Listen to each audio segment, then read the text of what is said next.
আবু হুরায়রা রাদিয়াল্লাহু তাআলা থেকে বর্ণিত আল্লাহর রাসূল সাল্লাল্লাহু আলাইহি ওয়াসাল্লাম বলেন, কোন ব্যক্তি যদি মাহে রমজান মুবারকের একটি রোজা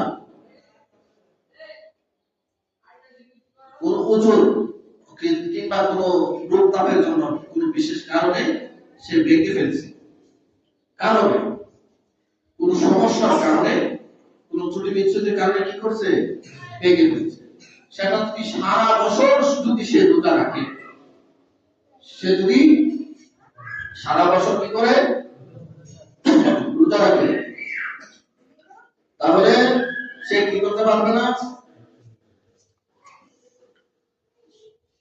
সে সারা বছর যদি সে রোজা রাখে তাহলে সে একটা রোজা সে শুরু করতে পারবে না। আল্লাহু আকবার, আল্লাহু আকবার।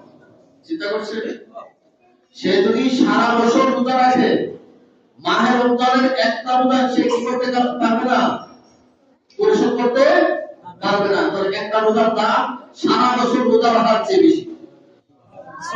মাহে রমজানের একটা রোজা সারা বছর রোজা রাখার চেয়ে অনেক বেশি দামি। কথা বলে ঠিক না? সেই রমজান মাসে দেখবেন আমাদের সমাজে অনেক দোকানপাটের পর্দা শুরু হয়, মাহফিলের পর্দা যদিও ঘাটতি আছে, ওই দোকানের পর্দার ঘাটতি নাই। কথা বলে ঠিক না? হাজির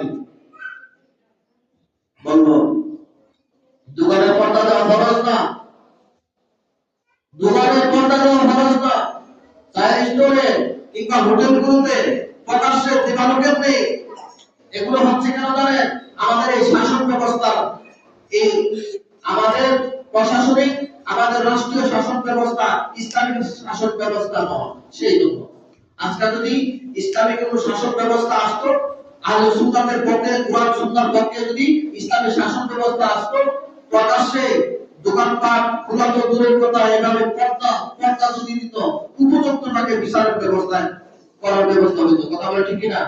সবাই হাজির, আমি বলবো, আসুন আমরা মাহে রমজান মুবারকে আমরা কি করব, কোন অবস্থাতে আমরা একটা রোজা কি করব না, অবহেলা করব না। যদি অবহেলা করি তাহলে কি হবে, সারা বছর যদি রোজা রাখি তাহলে সেই একটা রোজা কি হবে না, আমরা